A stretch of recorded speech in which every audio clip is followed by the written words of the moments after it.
Hello and welcome to some of my friends. Read comics. We've got Chris. He's far more hideous, more repulsive than one can imagine. We've got Vince. Even I couldn't milk 3 issues out of this. And I'm Keo. Welcome to the show. Boy, we got a real special one here for you. We're not doing one comic. We're not doing 2 comics. We're not doing I lost count. We're doing like a bunch of comics about Freaky Friday situations because we are sponsored by Lindsay Lohan and Jamie Lee Curtis Oscar to talk winner. to you about the new movie Freakier Friday, which is in theaters. When is it in theater? It's already out. It's already out in theaters? Yeah, I think it was number 3 this past weekend. It lost to a Netflix movie that got released to theaters, K-Pop Demon Hunters, really good, and Weapons, which I've heard good things about as well. I've heard good things about that too. I've actually heard really good things about Freakier Friday too. Like, it's better than it has any right to be. So yeah, that's now I'm wondering if we should have done a Weapons tie-in. Are there any comic books with weapons? There's, I mean, probably. I mean, I think that's the one that's like the children just like leave their home. So we could have done like Something is Killing the Children or something like that. I see. Something with dead but children. No, we decided we were going to do a bunch of different Freaky Friday stories where superheroes and or supervillains trade bodies with each other because why the hell not? So we're taking a look at They're also all Disney published too, so they're all under the Freakier Friday umbrella. Hey, look at that! Yeah. So we're taking a look at some Daredevil issues. Well, we said last time just number 37. We're doing 37 and 38, where Daredevil and Doctor Doom trade places. Famous arch nemesis of Daredevil. Yeah. I'm surprised Doctor Doom has not been in the Daredevil TV series. They're like peanut butter and jelly. Yep. We got Uncanny X-Men number 314, where Emma Frost and Iceman trade places, although we really only see half of that. We just see Emma Frost and Iceman's body. And then we do Ultimate Spider-Man number 66 and 67, where Ultimate Spider-Man and Ultimate Wolverine trade places with each other. And of course, we're continuing our long read of Thunderbolts. We're on issue number 23. I finally saw that movie. We'll talk about that. I need to be watching that. I've been meaning to watch that for a while. I wouldn't say you need to be watching it, but it wouldn't hurt. So yeah, let's jump into things with Daredevil here. That's the oldest one that we're reading. These comics are from 1968. First few years of Daredevil. I read a bunch of old Daredevil. I don't think I got this far in it from when I was reading some 60s stuff. Have y'all read this era of Daredevil? No, Daredevil starts with Frank Miller for me. Yeah. I've read a lot more Daredevil than that. I've read all of his Black Widow adventures in San Francisco, which I think are because Steve Gerber does some of that, and then there's a few different other writers. I've read some of this. Daredevil is, and the good thing about it is Gene Colan's art, but it's like maybe the worst Marvel Silver Age book other than maybe X-Men. I agree. I think Daredevil's probably worse than X-Men, just because at least you got a lot of different characters with X-Men. Yeah, it is funny, like because the storyline right before this, which I read the one issue before because it's a direct tie-in, is him fighting a Fantastic Four villain, the Trapster / Paste Pot Pete. So it's like he's really slumming it, just fighting Fantastic Four enemies. Like he doesn't have his own rogues at all. Right, that's the feeling I got. Like he just doesn't seem like he seems like completely like he's just another book they publish, but it doesn't have like a strong reason for being. And that Trapster story, like literally the Trapster goes to Foggy Nelson and Murdoch or whatever, and it's just like, hey, I'm looking for a Daredevil. I really need a win against somebody, so I need like a superhero I could easily defeat. I hear you guys might know him. And like I guess just thinking about the status quo around here, at some point, Foggy, I don't want to get too deep into it later, but I want to talk about it now, where Foggy thinks that Daredevil is Matt Murdock's brother, Michael Murdock. Is that a thing? Yes. Okay. I don't remember this at all. It's the best because they find out that they like unmask him, but so he creates this other character that he says is his brother, who is always wearing sunglasses because he's like a Daredevil cool guy. Yep. And also to hide that he's blind.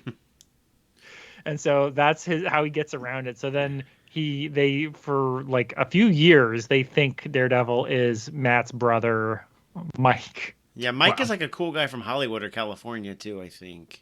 Yeah. At some point I read a weird comic where Mike got like made real or something, like he was conjured real, and then Kingpin's son may have murdered him. I'm not sure on the details anymore, but I didn't like it. I'm like, I don't like Mike Murdock being a real thing. I don't like this. Yep. It is a very like Silver Age Superman thing of like, well, I have to trick my friends somehow. Even if they know who my secret identity is, I'm going to create a third identity to confuse them. This one seems like even more flimsy, like to protect the people I love, because nobody will go after my brother's best friends. Like the logic breaks down pretty quickly. But Daredevil's a weird character because he's a jokester, like circus carny kind of vibe. Also here. He's not like very self-serious like he is like traditionally been for the last 40 years. Yes, he's very much like they had already made Spider-Man, and they're like, wow, we've never made a superhero like this before. And they're like, what if we just did it again? That's what it felt like. It felt like felt like they copy-pasted Spider-Man.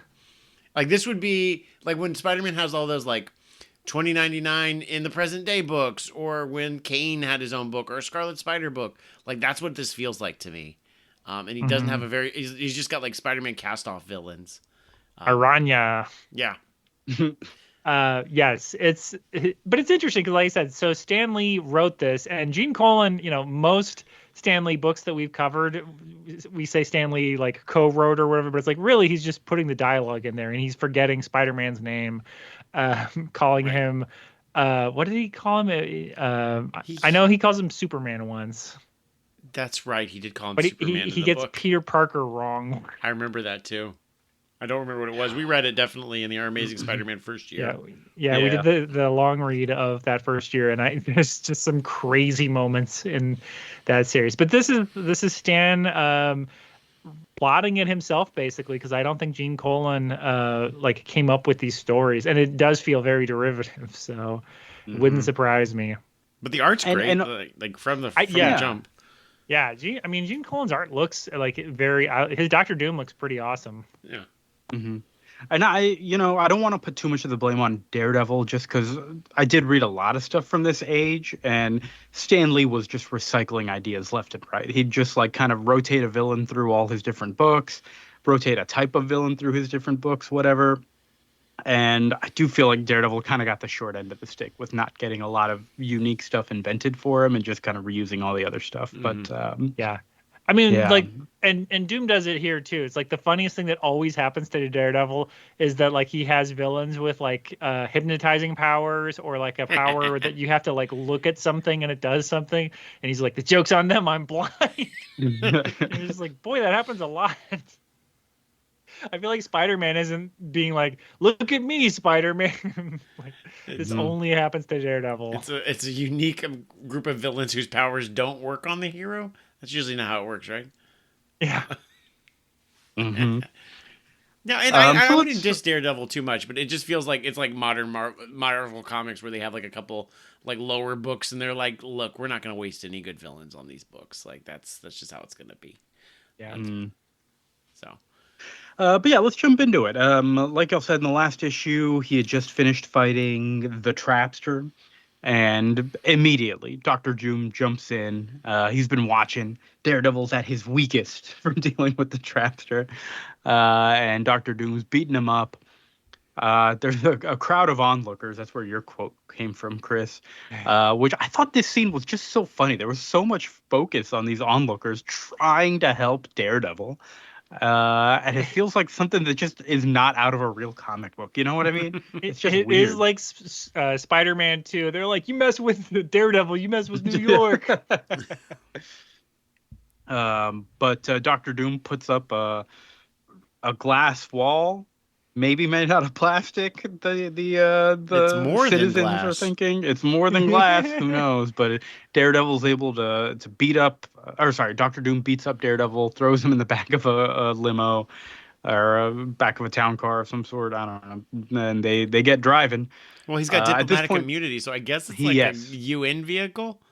He's got a Latvian embassy, I guess just outside of New York somewhere. And yeah, he's got a lot of immunity. Daredevil tries to get away from the car, bust out, but he just can't do it. And they take him back to his place. We get this whole run around. This is a cool. The car shots are cool. Like it, like kind of bouncing on the road. Like it's pretty dynamic. Yeah. Especially for what I'm used to of this era. I think so. I think it's pretty dynamic art. I like it. I feel like Daredevil could have gotten out of that car, but oh yeah, 100%. Right. So he's trapped in this room. He manages to kind of like find his way out of one room and into another room, and because it's all dark, right? In this prison, and Dr. Doom's like, ha ha ha ha ha, fuck you, you're not gonna be able to do anything. And Daryl's like, hee hee hee hee, I'm blind, I can see anything, and then he falls into like a hole. But like also that was part of Doom's plan. Like he'll end up in this other room where all the furniture is just like big to make him think he's shrunk. But he's like, I don't think I've shrunk. I think this room is big. And then it all starts like turning around, and so he's on the ceiling. And I guess this was all done as a way to test if Daredevil would be a suitable body for him to hop into. I forgot why he wants to be in his body. I forgot why, but. Because he wants to go after the Fantastic Four, and he wants to do it in the body of another hero. Amazing. So he puts Daredevil in one of these devices, and they switch bodies. Couldn't he have just put on Daredevil's mask? I think his face is too burned for that. Yeah, you know what I mean? Spider-Man's mask. Yeah, that might work. Would probably work, but I don't think Dr. Doom has the body of like a 16-year-old. You know? Yeah, there we go. I don't know if he could pull it off. I do like that he explains how. Have we read this story? I mean, it's very well known. He's like, "This is how I didn't die the last time I fought the Fantastic Four and stole the Silver Surfer's powers." I don't think so. I don't think we've read any Silver Age Doom. I don't think we get to Doom until the 80s in this series, in our podcast. Like, I think maybe the earliest Doom we read is maybe Secret Wars, and then some more modern stuff. Maybe. Yeah. I know we've talked about it, because, again, it's what he does in Secret Wars is he tries to steal the Beyonder's power. But this was the first time he tried to steal Silver Surfer's power, but then he got suckered into trying to leave Earth, which triggered the like anti-Earth leaving device on the Silver Surfer's board. No, we've not read that. Anti-Earth leaving device? Yeah, well, is that its official name, or is that? I'm joking, but it's like, remember, I know we read this because it wasn't that long ago. Fantastic Four. Galactus is like, well, since you didn't help me, like I sentence you to being stuck on Earth, and doesn't let Silver Surfer leave. Yes. So then when Doom is flying on the surfboard with Silver Surfer's powers, he goes to try to leave Earth, and it like zaps him because he doesn't know. So the tracking device is in the surfboard, not on Silver Surfer. He doesn't got like an ankle monitor or nothing. He's like, this motherfucker's not going to leave Earth without his surfboard, obviously. Like, that's as far as Galactus thought, that's amazing. So Daredevil 37 ended with the body swap, so we did just go on to read number 38 as well. And the first thing I just got to say is Dr. Doom really should have filled his henchmen in on the plan. Because... now Daredevil is in Dr. Doom's body, shouting, like, guards, get me out of here. I'm Dr. Doom. And, of course, these idiots, they don't know any better. They're like, how did this happen? And he's like, you think I have time to tell you? Yeah. He does a good job as Dr. Doom. Because I think he's like, he thinks so low of his henchmen, he's not going to fill them in on the plan. And he was right. It's very funny.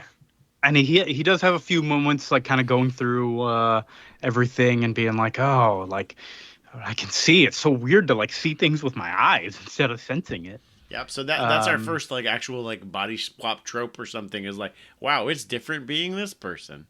Mm-hmm. So there we go. I do like Doom's big old smile as Daredevil. He's like, this is great. Just strolling down the street. It is good, but also Dr. Doom doesn't realize that Daredevil is blind. He's like, oh, my vision's clouded but sharpened at the same time. Oh, it's got to be these eye filters on the costume. Okay, that's fine. and he just like doesn't realize he's blind. I don't know. No, It's weird about this is a Daredevil power move to like enhance his other senses through deprivation of his eyesight. That must Yeah. be, I think it's his logic. Gotta be. Yeah. So Daredevil as Doctor Doom has like heard Doctor Doom's plan, and he calls the Fantastic Four saying, "Hey, he's coming, and he's swapped bodies with me, and he looks like Daredevil. So be careful." But then let's see what happens. The henchmen, the henchmen go after quote Daredevil, which is Doctor Doom in Daredevil's body, and start beating him up until Doctor Doom finally like shows his ring. He's like, I removed my Imperial ring first to prove that I'm Doctor Doom, and I have that. Okay. Well, and Reed is also like. Oh, sorry. Go ahead. It's a D for Doom or D for Daredevil. Oh. Ooh. And Reed is also like, how do we even know it's Doctor Doom? It's like, because he used a frequency that only heroes know, and so Doctor Doom wouldn't know it. So we know Doom's telling or Daredevil's telling the truth. So. Yeah, and at first I was like, why are they so buddy with Daredevil? But then I went back and read that Trapster issue, and I was like, oh yeah, he does go to like the Baxter Building in that story. Okay. So they're all pals. So they've gotten the Fast and Furious bump, or not Fast and Furious, Fantastic Four. The FF went into my head. So they know the Fantastic Four at this point because Fantastic Four have gone through pretty much like every Marvel book of this era.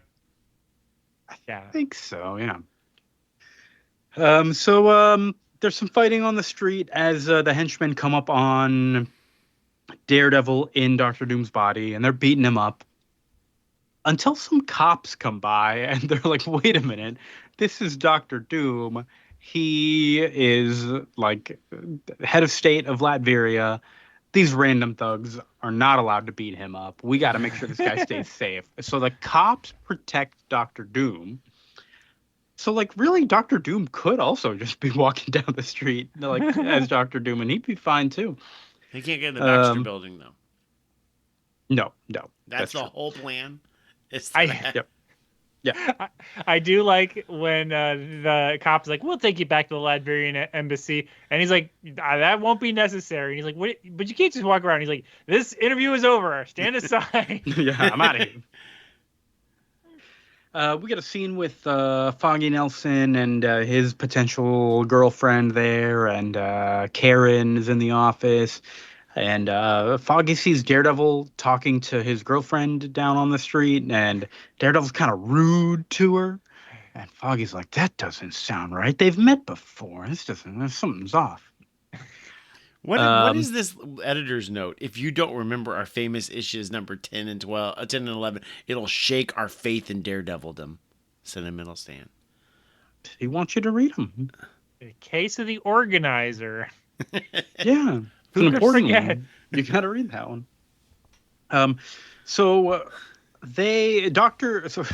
Daredevil in Doctor Doom's body runs and finds Doctor Doom in Daredevil's body on the street and says, "Here, take this transistor radio and listen to the next news broadcast. Then you'll know how I'm going to escape from you." Which feels weird. It all just feels weird to me. Weird plan. All right. Look, he's not going to be Listen around to the TVs. Listen to the radio. You don't have your phone because this is the 1960s. You might not be walking past a store full of TVs. Like, how is he going to hear the news? You got to hear it somehow. And so Daredevil goes back to the embassy and starts basically declaring war on all of Latveria's neighbors. And Doctor Doom hears it on the radio, and he's like, "Wait, shit! They're allied with China. They're gonna fucking destroy us. I can't let that happen." So he has to run back to his headquarters, retrade places with Daredevil so that he can fix everything. And Doctor Doom says to Daredevil, like, "Don't worry, you can go. You beat me. It was a victory, and it wouldn't be pleasurable for me to just kind of kill you now because you already beat me. So we'll meet again in the future, but I gotta go fix this war stuff." And yeah. And then Daredevil starts heading towards the Fantastic Four, but they have not been updated. They've switched back, so I'm sure there's going to be a fight next issue. Oh, that'll be But fun. yeah, that was these two Daredevil issues. What do we think, Um, Vince? so like general thoughts are like this was fun. I'm glad I read it. It's not as silly as I was hoping it was gonna be, but like I got a good Doctor Doom. I got a pretty decent Daredevil story, and like I liked it. I thought the art was fun. I got to see a bunch of heroes, villains. It was the henchmen were silly and stupid. It's what I wanted. And then like we started in like I felt like this is just like Spider-Man copy pasted, but that scene with how he tricks Doctor Doom by declaring war on all of various allies, that felt like the Frank Miller Kingpin issues that we read like maybe earlier this year, where we're like Daredevil will absolutely fight dirty with Kingpin and like make like get his hands dirty and make like dirt deals with dirty people to get something done in a way that Spider-Man wouldn't. And so like this gave me shades of like, oh yeah, this is where Daredevil's slightly different and got more of an edge than a lot of the other Marvel heroes. So I did appreciate that sequence, and it was silly. Yeah, Chris. Yeah, I thought it was fun. I always love to see Doctor Doom, and I thought it was funny how like Daredevil got into character as Doom and is like, "This is great, actually." nobody bosses you around. You can just walk down the street yelling at people, and they're like, "That's Doctor Doom, all right." I thought it was fun as well. I didn't like reading the first issue at all. It was just too much like kind of like all right, let's get to it here. And like the art was nice. It was dynamic. It was neat, but it wasn't like anything. I was like, you got to read this one. Next one, like the Doctor Doom stuff, it was silly. It was fun. It was definitely unique. It was still stupid as hell, but like enjoyable stupid as hell. I got nothing else to say about it. Are we on to X-Men time? Yeah. Yep.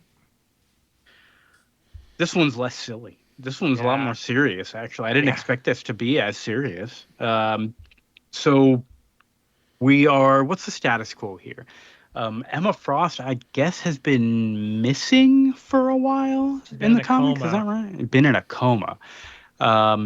And I guess some point recently, like it already happened, where she has switched places with Bobby Drake. Is that his name? Yes. Bobby Drake. Iceman. Iceman.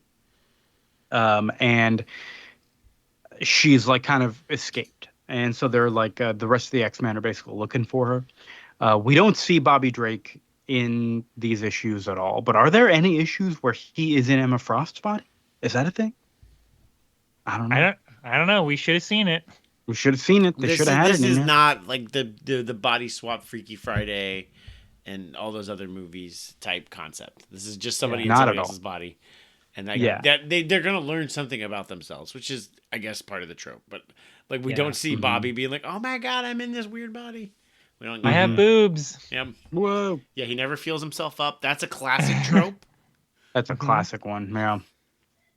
I feel like Spider-Man and Wolverine did that later, but they sure did. Not Bobby. I forgot what book it was when we get to that one because I'm like, why is Spider-Man scratching his balls? I'm like, oh right, all right. We start with the X-Men just kind of going out searching for Emma Frost, who's run out. She's frozen a whole lake and escaped underneath there, so they can't find her. And Professor X and Banshee are flying around, and they tell Storm and Archangel. What's he go by? What's his name? Is it Angel or Archangel? They call him Archangel here. He tells them to stand down. Professor X has an idea of where she's going. She is headed to her building, Frost Enterprises, on the Upper West Side of Manhattan. She's got her own place. Some good real estate. I know very little about Emma Frost pre-2000s and what was going on with her with the Hellfire Club. I've read like no Hellfire Club. I don't know shit about them. She as far as I'm concerned, she starts with Astonishing X-Men by Joss Whedon and John Cassaday. That's like where I mean, I read all of Generation X, so she's a major character for all of that. So I read some of that. So what's her deal? She's a bad guy, but she runs like a bad guy school of Hellions. Right, is that what this is? the whole thing, her first appearance in the X-Men is where the X-Men go to try to pick up Kitty Pryde and recruit her. That White Queen shows up and is like forming her own school of like evil mutants. Okay. And those are the Hellions? Yes, and like Firestar, I think, was briefly went to that school, and I think Thunderbird or no Warpath, the Okay, I know living Proud Star brother. Okay. All right. Yeah, that's what the feeling I was getting. And so, like, now, and something has happened, I guess, at this point, and now. Yeah, and they like the X-Men are trying to tell Emma like, "Hey, your students are dead. I'm sorry." And she's just like, "No, that's a lie. I got to get back to them." So she shows up there and she's like outside the building trying to figure out like how can she get in? Like if I was in my own body, I'd have telepathic abilities and no one's going to believe that I'm Emma Frost in this body. Then some guards show up outside the building and they these guards are like, you know, very anti-mutant, you know, calling them muties and everything, but I'm like, well, you work for Emma Frost. What's this all about? So it feels like a little bit of an undercover boss situation almost. Of like, is this how you're talking to mutants? Exactly. But They don't like those fat cats up on the top roof. no. She kind of quickly figures out how to use her powers a little bit, and they did that at the very beginning. Like she froze a whole lake. Even Bobby doesn't know how to do that. And she's been in his body for an hour. It's very like what is it? Michael Shannon in the Man of Steel movie, where he's a Kryptonian who's been on Earth for all of an hour, and he's stronger than Superman, like that kind of shit. Yeah. She like melts under the door to get into the building and get away from these guards. These guards are really terrible. They're like, well, we can't do anything about it. It's okay. And then she like starts accessing the computers and she sees that all of her old students are deceased. And she's like feeling terrible about it, really having a crisis of conscience of like, okay, yeah, I was kind of greedy using these people to get to my own ends, but I do care about them. And I ended up killing them. And so she is trying to kind of commit suicide by guards. Like the guards show up and she's like, just shoot me. Like, just do it. Until Professor X shows up with Banshee and they kind of get in her head a little bit and say, we'll help you, and they carry her off. I presume they eventually get their bodies back in the right place. I don't know how, but this book was more about this thing. We also got a little bit of Bishop and Jubilee talking about Bishop's old dead family from the future. But I didn't talk about that because there was no body swap there, and we don't care about that. Nope. Wasn't freaky or anything. Not freaky at all. Just a dude from the future. I mean, he does talk to his hologram sister, who's like programmed to recognize Jubilee. So that's nice. That's neat. Yeah. Yep. But no, I mean, I did think this was interesting from like how do you tell a nice little story of her kind of coming back from being in a coma and finding all this stuff out and sort of in a way weakening her, like just giving her not her regular powers. I thought it was neat. We didn't even mention the writer and artist. Scott Lobdell was the writer, and Lee Weeks was the artist. And I really like the artist. I was gonna say it's Bill Sienkiewicz, very obviously inking it. Because I was gonna say saw those faces. Yeah, they had that Sienkiewicz messiness that I always love. So I like the art in this a lot. I didn't love the Iceman look though. Of all things, I feel like. I don't know. Like they did make Iceman look different with just like weirder hair and like kind of more spiky everywhere. I don't know. It could have been more. Could have been a little bit more unique. But I don't still. really know why she had to be Iceman for this issue. Yeah. Fair.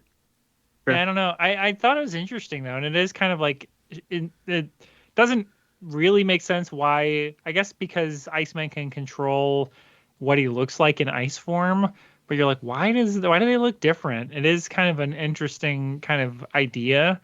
And there's plenty more. We just picked a random X-Men body swap. There's like 5 more. Yeah. There's like a character whose whole power is like a Morlock who just body swaps people, and that's like what they do. Oh. but it's like it's interesting, and I could see. I mean, this is interesting, and this is obviously setting up. It's pretty good soap opera, and it's setting up Generation X because that's going to be Banshee and White Queen are like the headmasters of that school. So it's kind of like pointing her in the direction of like, oh, you should set up, be part of the Xavier's school system. Yeah, I mean, I think like overall, like I don't know much about White Queen, especially from this era. I liked her character. It seemed interesting where she was going. It seemed like she was definitely gonna be on like an interesting reforming pathway. Look, it was a little like her Mystique's arc in the X-Men Days of Future Past, where where Jennifer Lawrence like sees that like all of her past friends have died from X-Men First Class. Like it felt a lot like that, and then sets her on an interesting path. So like Yeah. I mean like that with especially with like the computer science, it's like deceased. It's like I mean I thought it was pretty good story for Emma Frost. I just don't know why it was a body swap story. Yeah. And there's a later issue where like Iceman has to kind of deal with like, do I just suck? Like, is there a reason that like she's better at using my powers than I am? Oh, that's interesting. Which is, I thought that was like right after this, but it's like, no, that's not for a few issues, so we didn't read it. Mm-hmm. Yeah, he should at least just give himself a more interesting icy design, Right. Like when he's in ice form. This is, I think, why Age of Apocalypse Iceman is like has the cool like ice like no face and like can give himself like ice muscles and look really cool. Right. It's because they were like, oh, that's a cool idea. Mm-hmm. Anything else to say about these issues? I do like that the final line or like the caption is next issue. You wouldn't believe us if we told you. And then the next issue we are reading from Ultimate Spider-Man is called Even We Don't Believe This. I find that very funny. That's cute. I do not think that Bendis was like, I'm going to reference another body swap story, specifically the X-Men one. I don't think he's that clever. He's clever in ways, but I don't think he would have done that. No. And Bendis has like nostalgia for like 70s and 80s comics. I don't think you'd have nostalgia for 90s X-Men. Yeah. Mm-hmm. Exactly. And he doesn't reference stuff like the way Busiek does, you know what I mean? Like he knows it, he'll integrate something, maybe. Yeah. I guess we're jumping into Ultimate Spider-Man now. So a wild thing, I don't know if we've ever covered the Ultimate Universe ever. Wow. In 250 episodes. This may be our first Ultimate. We have. No. I know we haven't done Ultimate Spider-Man, and we wouldn't have done X-Men, and we haven't done Ultimates. And we wouldn't have done Ultimate Fantastic. Yeah, we've never done it. No. So it was like a weird. I mean, do we have to explain the Ultimate Universe to people? I think. Real quick, Cliff's Notes. They rebooted everything and put the word Ultimate in front of it as like a nice starting point for everyone, just to be like, hey, here's a fresh new universe, and you can just get going with that. But then it got too big and complicated, so they killed it off. But it's still around, and I don't understand why. It got very convoluted. Around this time is right, like. These were the first issues I ever bought of Ultimate Spider-Man, like fresh. Because Kia, I think I just borrowed your issues up to this point. Yeah. Either right around this point or right after this point, like Gwen Stacy becomes Carnage or dies and gets replaced with the Carnage. So when we're talking about like it's a fresh start, no continuity, everything is easy peasy to understand. Like Gwen Stacy's a Carnage at some point, so it's gonna go off the rails. Yeah, don't worry, though. You don't need to know anything about that other than that this is a relatively fresh Spider-Man. And we open with Peter Parker. He wakes up. Aunt May is downstairs. Peter's acting a little bit grumpy, sniffing things. He's not sure what's going on. MJ shows up. And they got to get to school. And then something's going on with Peter, but we don't know what exactly. But we spent 5 pages of it. Sure as shit. Yep. Yep. We are on. And then we cut to Wolverine, who wakes up going like, oh my God, what is that smell? What's going on? He lifts up his blanket and looks down at his crotch, all shocked, because he's like, wait a minute, that's not my crotch. And he runs and looks in the mirror. and he's in Wolverine's body. That's how and Peter his, Parker wakes up every morning. Is like, is that my dick? Yep. check my. Okay, it's not. Oh no, something's horrifically wrong.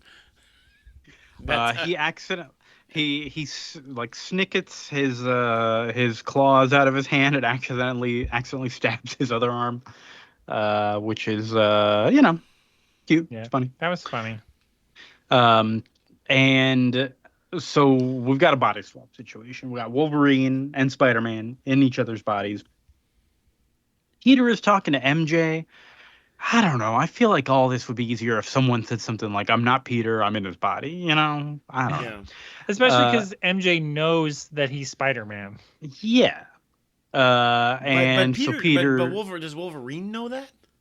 I mean, Well, yes, she mentions it. Yeah, she's like, your costume is in my house or something like that. Oh, she Yeah, whispers, she's like "Are you back to being Spider-Man?" That's right. Yeah. Yeah. That and I remember I think an earlier issue, Peter was like, "Shit, I've been giving my identity to everybody," and MJ made like a page of like everybody who knows that he's Spider-Man. It's like Nick Fury, the Ultimates, who are like the Avengers. And I remember her writing all of the X-Men on that piece of paper. So I would assume Wolverine's in that. Mm-hmm. He has to get to school, etc. But he tells MJ like, no, we can't do that. Go get my costume and meet me back here. Then Aunt May calls out for Peter because he's got a phone call, and it's Wolverine on the other end, but it's Peter in Wolverine's body calling Wolverine in Peter's body. This is the last era where you could do this, where a teenager would know their own home phone number without on a different phone. Whoa, that's a great. Right. My son got a cell phone at the beginning of the summer. One, I don't know it by heart, but I don't know if he does either. That's a great question. Mm-hmm. He knows my phone number. Fun fact: if you want your children to learn your phone number, make their password of their tablets your phone number. They'll figure it out really quickly. Oh, that's pretty good. God, Wolverine is also just so rude to Aunt May. Like, just give me the phone, lady. And she's got a face. And then later, Peter's asking him on the phone, like, is my aunt in the room? And he says, the old lady? Yeah. And she's got another face. Like, I feel like Peter would be dead at this point. Like, it's too late. Peter accidentally snickets the phone and, the payphone he's been using. So that's done. The conversation ends. I feel like it's a lot of like killing time until stuff kind of happens. Like Wolverine accidentally slices his own finger off and it grows back, and he's like, okay, that's kind of cool. And Peter slices his own finger off. You know what I mean? It's so hard. The to Wolverine talk about body slices his finger. The Wolverine body, yeah. The Peter body can't get the phone off of his hand because it's all stuck there. Oh, with the webbing stuff. Yeah. What we get a cop outside the school being like, "Hey, shouldn't you be in class? Are you looking to get expelled?" And Wolverine Peter, is like climbs up the walls to like get away from him, but then falls down onto him. But then Peter shows up and is like, "Hey, what are you doing? You shouldn't be doing this. Whose fault is this?" They're each blaming the other one. Peter finally shows up to class late, but then there's some commotion outside with the Wolverine body dealing with some I guess a gang member drives by and decides to start shooting at a cop car. Yep. Is that a thing? Right outside the school. Right outside of school? I don't know. This seems off, but Peter in Wolverine's body decides he's got to help. Now Peter can get out of Wolverine in Peter's body can get out of class now. What luck? Yep. It's just fun, harmless fun. Whatever. It's just harmless fun. Just shooting up a cop car, you know? Yeah, I mean, it's one thing if like I don't know, some kind of giant robot has like a presentation. That I understand at a high school. Why isn't it a robot or some shit like that? Why is it just? I don't know. Probably because they just want a car crash and they don't actually want to deal with the bad guy. But like, I would have had Stiltman or somebody show up. The wrecking crew. Who knows? Doesn't matter. something like that. But yeah, it doesn't really Ultimate matter. Wrecking Crew. Yeah. Oh yeah. That's kind of the end of the first issue. Wolverine the whole time is just thinking. So Wolverine in Peter's body is just thinking, stupid kid, like what is he getting my body into? Um, we we get a fight. We get Wolverine gets thrown in jail. The I Wolverine do like the body intro, gets by the thrown in way. jail. Did you get the intro to this issue? Yes, with recap page? Bendis. Choking Yeah, the the recap editor? page. Yeah, that's Bendis is choking his editor. So like, this was my editor's job, and the editor is like, I didn't think he was really gonna do it. I do, and Bendis. I don't know if I love the joke or not. That Bendis says like I couldn't even get 3 issues out of this concept. Which I like that joke. Yeah. I like it too, but I feel like he knows that he's been fucking with us this whole time. Yes. Mm-hmm. Mm-hmm. And This should be a one and done story because nothing really happens. Not at all. But that's just about how Bendis writes. He needs to explore how everyone's feeling about everything. This right? book was also publishing like 18 issues a year at this point. These 2 issues published like 2 weeks apart. Bagley's like on a tear. He really is. We didn't talk about him as much here though. I don't love his art as much in Ultimate Spider-Man, like compared to like we've been reading Thunderbolts. Like so many people look the same. Jean Grey looks exactly like Mary Jane. Like they're the same person. Yeah. So Wolverine's in prison. It's Peter in Wolverine's body in prison. He gets one phone call, so he calls the X-Men. Does he know their phone number? I guess they put him through to the X-Men. At one point, in this book, Peter dated Kitty Pryde. Right. And I don't know if that was in the X-Men book or if that was in this book, the Spider-Man book. But I remember they were dating for a little bit. So yeah, I think he does know the X-Mansion, right? Oh wait a minute, I'm reading it back. He says I want to make a collect call, and the operator he asks for Xavier School, so he didn't need to know the number. In Westchester, I think, and the operator. How old timey is this shit? This is 2004. I don't think I would have known to call the operator and be like, just hook me up with my friend Kia's house. I don't know where it is. But like in the Ultimate Universe, things are probably a little different. If you call the operator and say, hook me up to Ultimate Kia's house, I think they'd do it. Yeah. It's just like Kia, but he's wearing like black leather, like he's in that first X-Men movie. Oh yeah, he's so cool. Mm-hmm. He looks he looks like from the Matrix 2 when they go to that rave. Yep. Yeah. And I have no memories. My history has been kind of wiped, so it's a fresh start. Yeah. He's got circle sunglasses, though, definitely. He calls the X Mansion, and Kitty Pryde answers, and he's trying to convince her that he's Peter trapped in Wolverine's body, and she believes him, but it's so funny that she can't stop laughing. She hands the phone to Jean Grey or Storm. Yeah, Storm. And then the cops zap him for some reason. I guess because he accidentally sliced the phone. I don't know. He gets zapped. Meanwhile, Peter has the costume, and he's like, I'm not putting all this spandex on, but I'll put on the mask on. That's fine. And he starts making his way to the prison. He tries to do some web swinging, and he goes flat into a building. He tries it again, and he just ends up hanging in midair without going anywhere, and he's just kind of stuck. But he eventually makes it to the prison, busts Wolverine out, and they're trying to figure out what's going on with them. They're like, you smell. No, you smell. And then the X-Men show up. Hooray.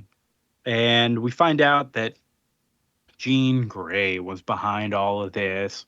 Wolverine hit on Jean Grey, and Jean Grey had told him, you do this one more time, I'm going to do something mean to you with my psychic powers. Which she did. She put his brain in the place it least wanted to be.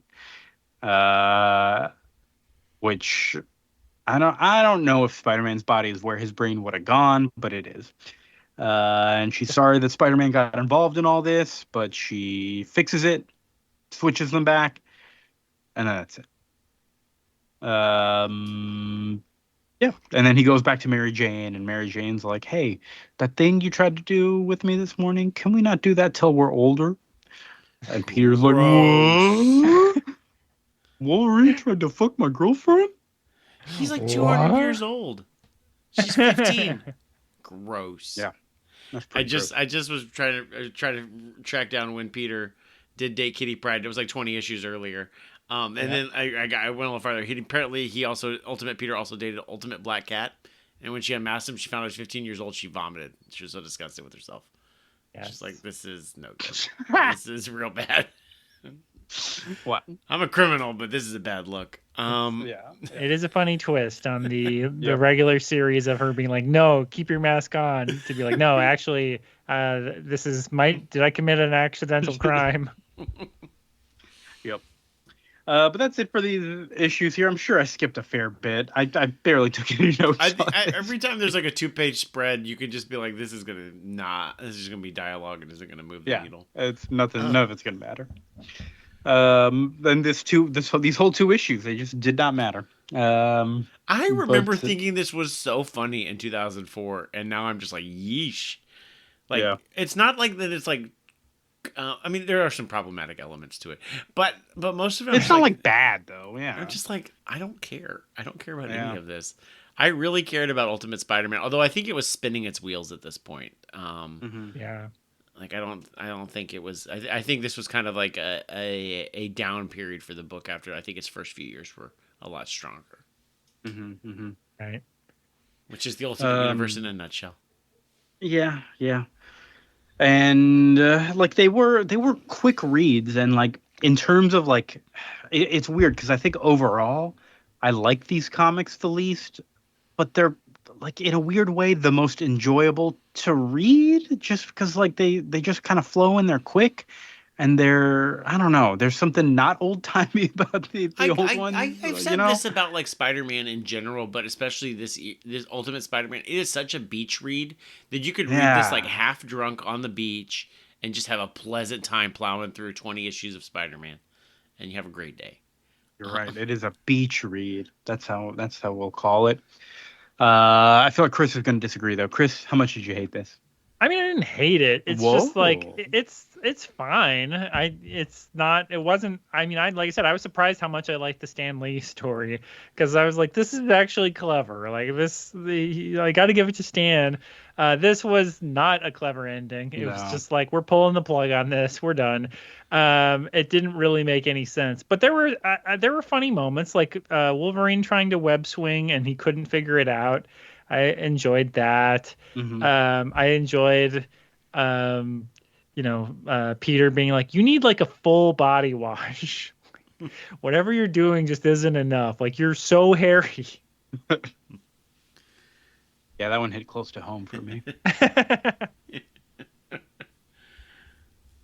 All right. Anything else to say about? I got nothing. No. All right. I think the body swap spectacular is done. We're heading into Thunderbolts number 23. We got U.S. Agent on the cover, who is in the Thunderbolts movie as a member of the Thunderbolts, but he's not in the Thunderbolts yet. Yeah, not yet. All right, so we start with Mach 1. He's going to jail. Hawkeye said last time, Mach 1, you're a murderer. You got to go to prison if we're all going to reform together. And so we start with him stepping out in front of the press. He's turning himself in. Mach 1 is behind bars. And the whole team is kind of watching this happen on the news. Songbird doesn't like it at all, but it is kind of bringing the team together and unifying them a little bit. And Meteorite's kind of like, Moonstone is thinking about this. I still think of her as Meteorite, even though she's just Moonstone. But she is kind of like, oh, I wish I thought of this, like really unifying the team with this way. Like, did he do this on purpose, or are you just lucky? And then in this issue, we kind of see a lot of people who are after the Thunderbolts. We've got the U.S. Agent is leading a team called the Jury, who have been hired to go after the Thunderbolts. We've got this guy who is an asshole, basically, named Cord. and he hates them. He's hired the jury. We've got the Masters of Evil. They're watching on the news. They hate the Thunderbolts. And then while Hawkeye is like, talking to the press, he's signing autographs. This young kid is walking by and he drops a little rock into Hawkeye's quiver. What is this thing? Who is this kid? I will say this is some pretty clumsy exposition. That it's just like there's multiple press conferences in this issue. Like there's a little bit too much, especially because there's like Hawkeye is giving one press conference and then like Cord seemingly is like 15 feet away giving it like a competing press conference. I think that's what it's meant to be. Yeah, like the news is like there and they're just trying to talk to anyone they can talk to is like the vibe that I got. Yeah, he's like kind of like, oh, the people are gonna decide what's best and if the Thunderbolts are to be trusted. And he's over there signing autographs. But yeah, it is very clumsy for sure. We have so Hawkeye kind of calls the team and he's like, okay, we're alone now. We should get some training in. But they are not alone at all because there are multiple people there. Hawkeye, you are very bad at not telling that you're being tailed. Because first off, we got Citizen V, invisible Citizen V, who we don't know really the identity of in the trees, just kind of watching them.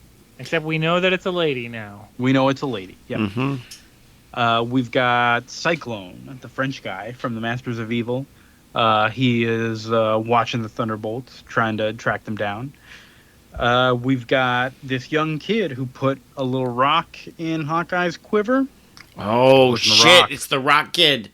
It wasn't a rock. It was a piece of charcoal because he is Charcoal the Burning Man. The Burly Man. His name... his name Burlington Coat Factory. He's more than great coats. His name is Charlie Burlingame. Because he is Charcoal the Burning Man. And you know what? I feel like that's fine.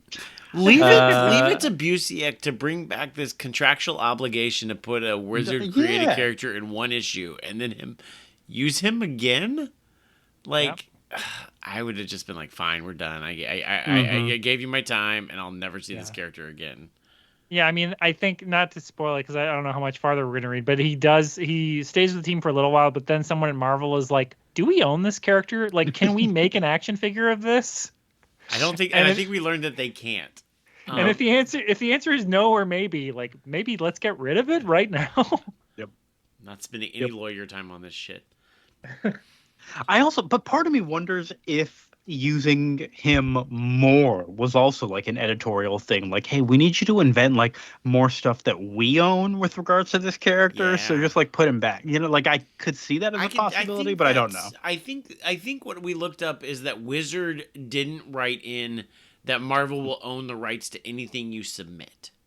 I don't think they wrote that in the contest at all or the contract. Something like that. So they never like officially cleared the rights to him. But yeah, like this is what we created. But even then, Rob Liefeld gets like the credit for creating Deadpool when all he did was basically draw two characters and merge them together in design. And then and then other people really like ran with the character, but they don't get the credit that Liefeld gets. No. So I think it's like whoever drew the first design is gonna get the credit for it. Yep. So even if Marvel owned the rights, they would still have to credit them, and that might even be too much for them. I'm surprised it's even. I'm like, it could be dicey whether or not this thing is even reprinted on Unlimited. If that person's entitled to write. For real, yeah. So.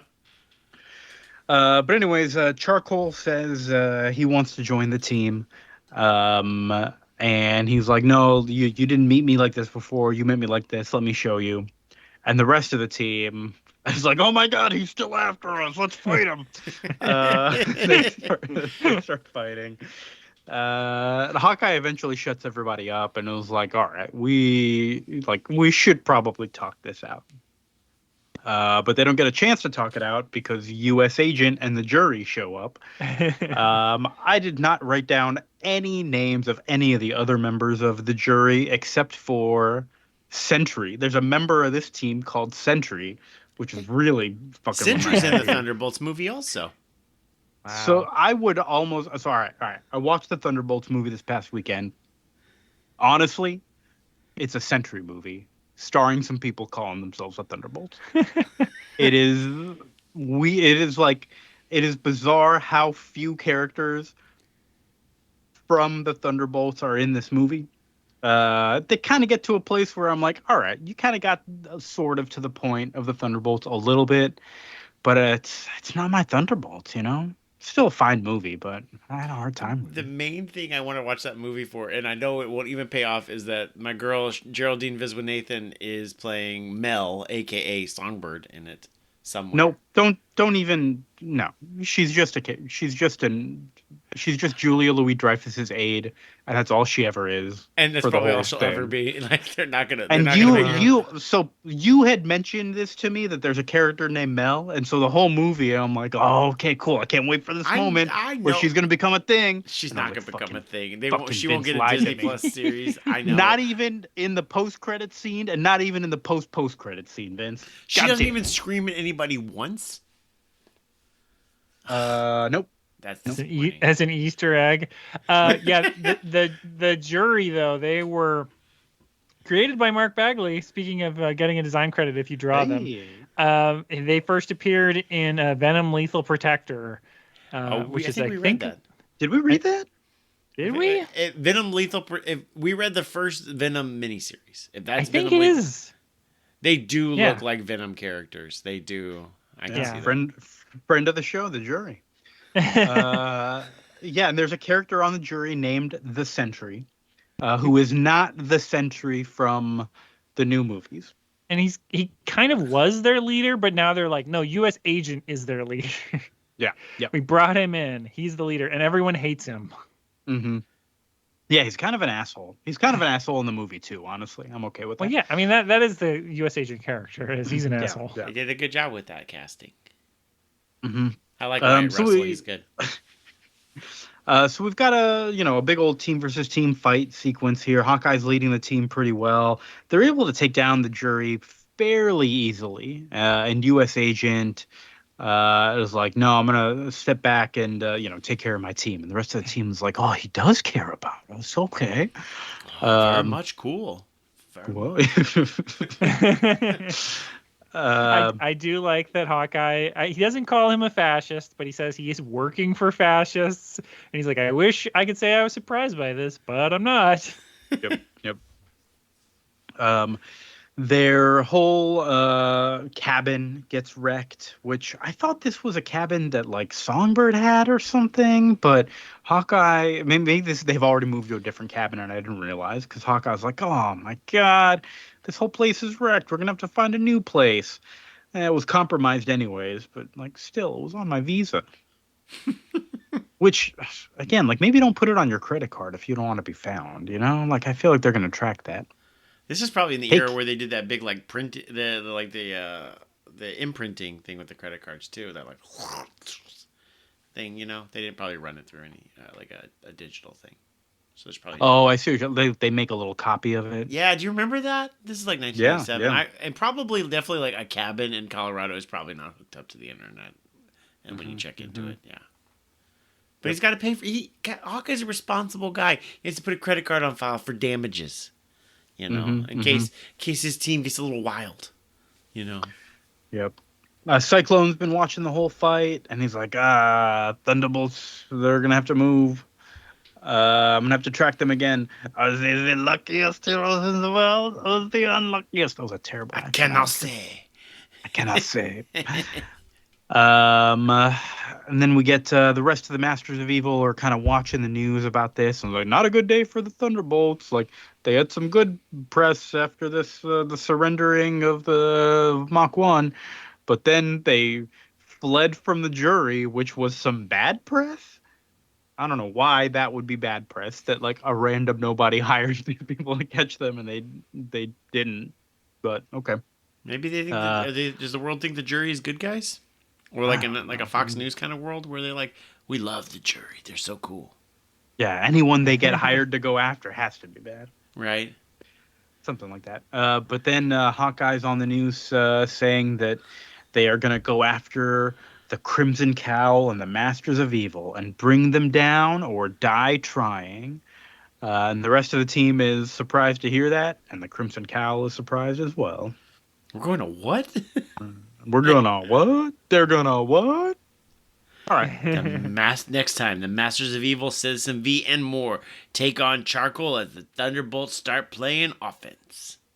All right. Cool. Cool. I feel like at some point we're gonna maybe have to start thinking about stopping our long read of the Thunderbolts. Because it's like it's still fine, but it's just kind when of do we getting find into out that, who like, Citizen V's is? That's should we go until that, or should we just we'll figure it out next time. issue is Citizen V Strikes Back. That might be. It's been 2 years, not 2 years. Well, we've read 24 issues, so that's been about a year in our show's time. It might be time to look for another long read. Might be time. So we'll figure that out after next time. But next time we will go on to Thunderbolts number 24. Which wait, is this Bagley art? Is this a different artist? That's a good question. I mean, Bagley's... No, it's Bagley art. Bagley's on the cover. I can tell you that. Yeah. It's Bagley art. There was a panel in there. I was flipping through, and I was like, this doesn't look like Bagley. It's, but it's Bagley. Just different inks? Scott Hanna Maybe. on inks? Maybe that's what different. Who knows? It does look different.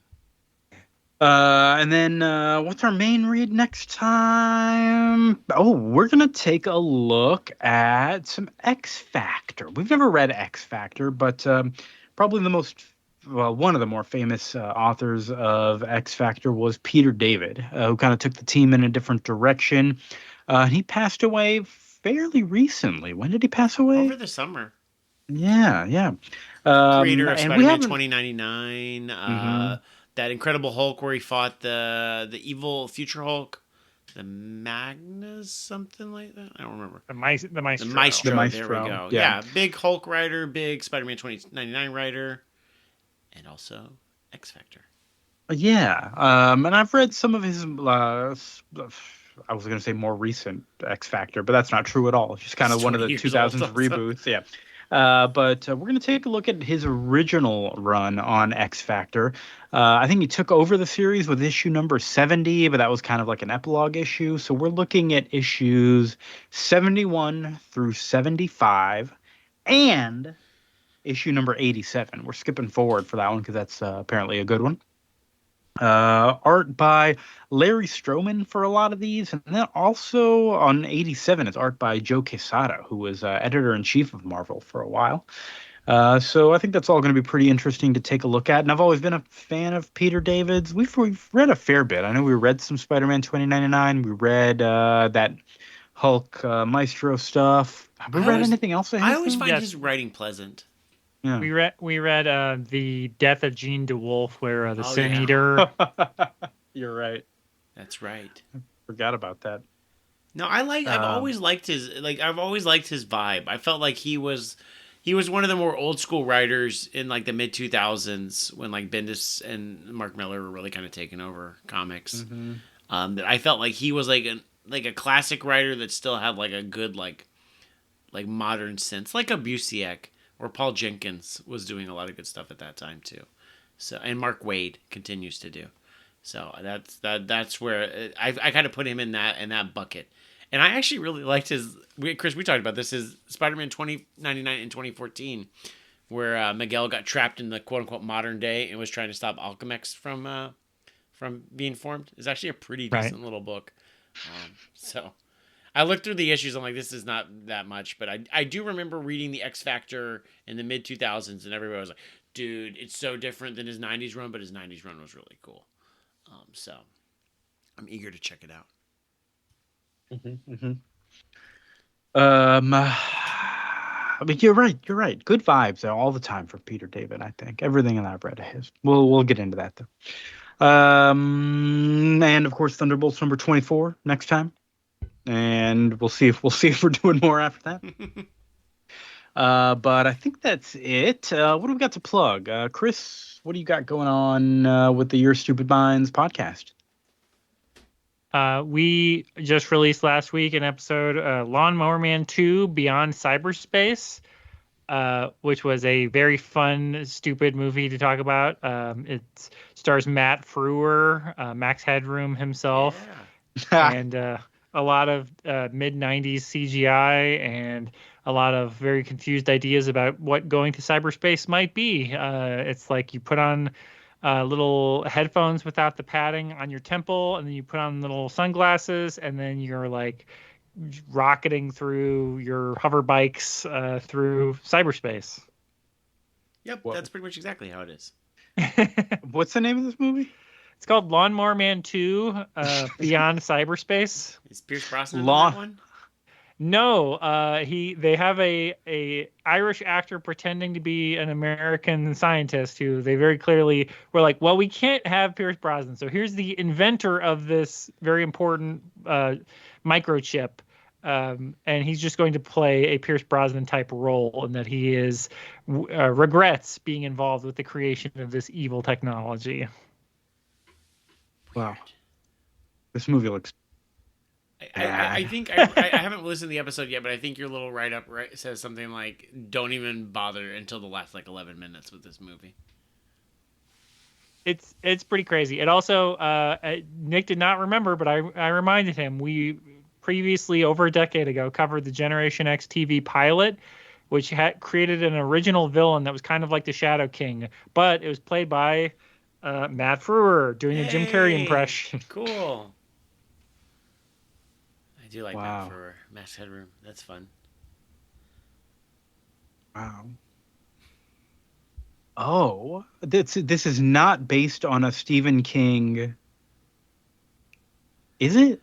Is it? The title one is. The title is, and I don't think it has much to do with whatever Stephen King wrote. That was called The Lawnmower Man, is my understanding.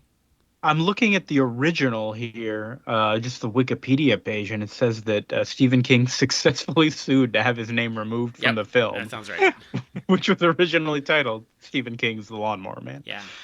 Yeah. It's about a lawnmower man with the mind of a child who gets put in the computers, and it makes him evil in the first one, and in the second one he's already evil, but now he's trying to create a cyber world that people will go leave reality and live in the cyber world. It's like the metaverse. Yeah. Okay. Great.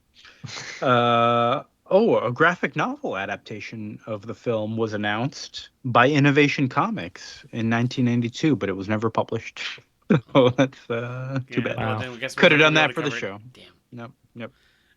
Yeah, and we talked about it. We had to play the box office game. It opened wide and did not finish in the top 15 movies. Holy shit!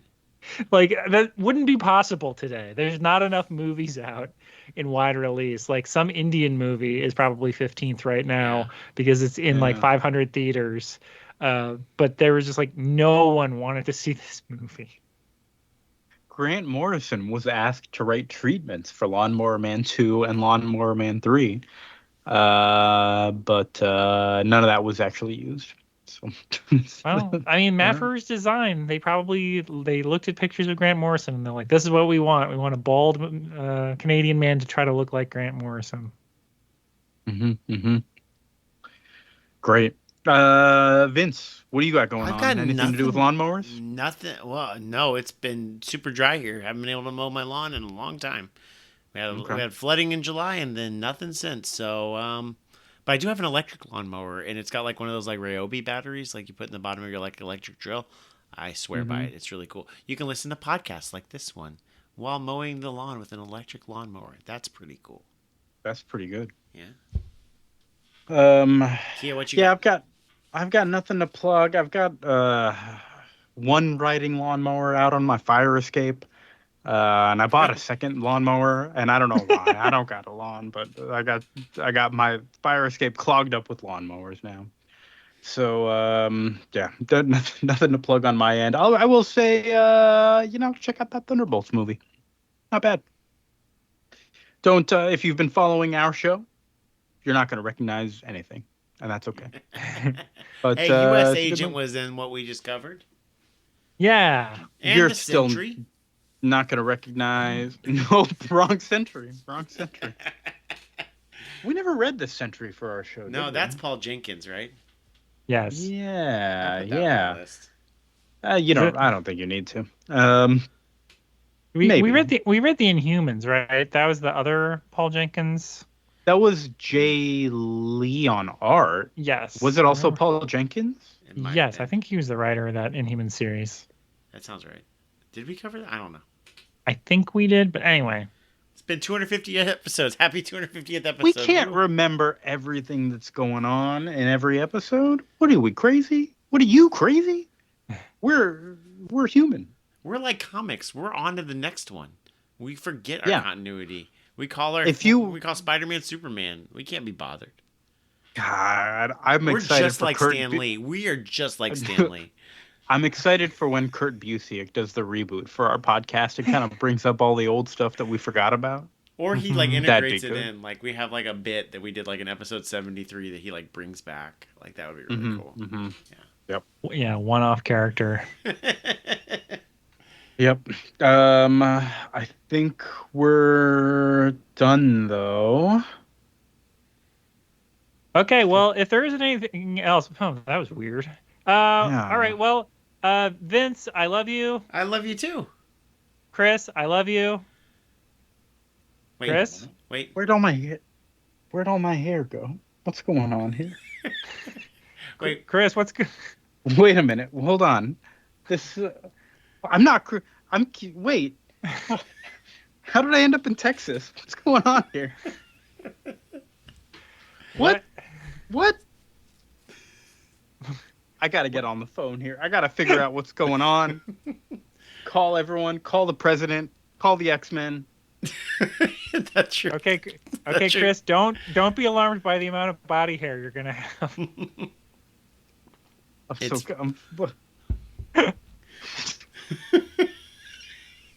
This is amazing. Well, All right, Chris, I guess you don't have to fly to New York tomorrow. You'll be fine. Yep. Just save a few $100s.